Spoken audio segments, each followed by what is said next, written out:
Today, at sunset, the Jewish community will celebrate a very important day called Yom Kippur. On this day, at noon, they eat a festive meal.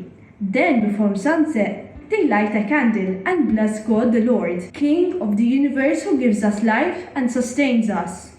Everyone over 12 years of age is invited to fast, pray, and meditate on the good and not good things they did during the year. They ask God for forgiveness for all the inappropriate things they might have done. The Jewish community ends the feast tomorrow at nightfall. The prayer space is called Yom Kippur. And for it we need a candle and Matches. or else a battery-operated candle. Light the candle And look at the flame.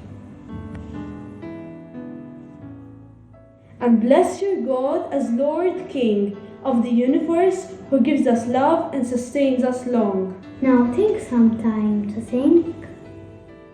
Of the good and the inappropriate things that you have done. Ask God to forgive you and plan when you will be going for confession. And while you blow off the candle, promise Him that you will do your best not to repeat these sins.